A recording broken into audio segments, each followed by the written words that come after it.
যদিও আজকে থেকে পরের কয়েকদিনের ভিডিওগুলো একটু পুরনো হবে, বাট এইগুলো কিন্তু দেওয়া বাকি ছিল। হাই, আমি প্রিয়াঙ্কা আর welcome to a new mini blog. শরীর খারাপ, ঠান্ডা লেগেছে, তাই জন্য একটু ভয়েস ওভারটা হয়তো প্রবলেম হতে পারে, বাট বেয়ার উইথ ইট, ওকে। কাল হলো পুকির বার্থডে, আর তার পরের দিন হলো আমার সেকেন্ড বার্থডে, মানে প্রসেনজিতের একমাত্র। আর সেটার জন্যই এখন সকালবেলা আমি আর প্রসেনজিৎ মিলে বাজার করতে বেরিয়েছিলাম। নেক্সট দুদিন যাতে কোনো প্রবলেম না হয়, আজকেই তার জন্য বেশিরভাগ জিনিসপত্র কিনে রেখে দিচ্ছি। বাজারে এসেই প্রথমে নিয়েছিলাম আমার মায়ের জন্য একটুখানি চুনো মাছ, আর আমার জন্য একটুখানি কাতলা। আর লাস্টে নিয়েছিলাম প্রসেনজিতের বার্থডেতে ডিনারে আমরা ইলিশ মাছের মেনু রেখেছি, তাই ইলিশ মাছ। দেন এখন দুধ নিয়ে ফাইনালি চলে এসেছি বাড়িতে। বাড়ি এসে রান্না বান্না, খাওয়া দাওয়া সবকিছু কমপ্লিট করে এখন বসে গিয়েছি প্রসেনজিতের জন্য বার্থডে কেক বানাতে। As I use to be a chef at a 5 star property in Kolkata. আর আমার লাভ ল্যাঙ্গুয়েজ হলো আমার প্রিয়জনের বার্থডেতে কেক বেক করে দেওয়া। তো আমার মেন ইচ্ছা ছিল এইবারে ওর জন্য 2 in 1 কেক বানাবার, কেননা অনেক জিনিস ছিল যেগুলো অনেকদিন ধরে পড়ে রয়েছে আর আমাকে সেগুলো কোনোভাবে ইউটিলাইজ করতে হতো। তো আমি ডিসাইড করি যে আমি এবারে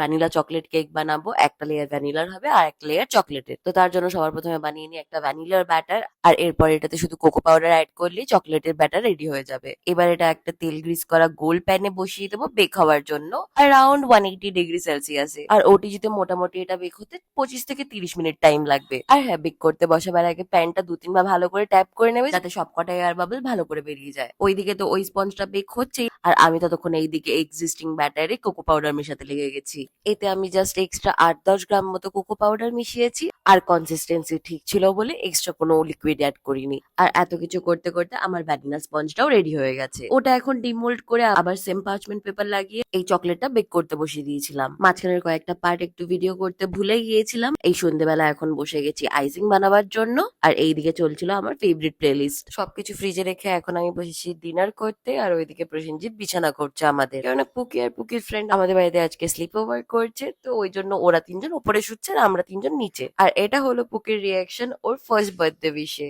একদম 12টার সময়। আর এইদিকে এখন একজন নতুন ডান্স স্টেপ শিখে এসে আমাদেরকে সেটা দেখাচ্ছে। এই ভিডিওটা এই পর্যন্তই। See you tomorrow, bye, subscribe.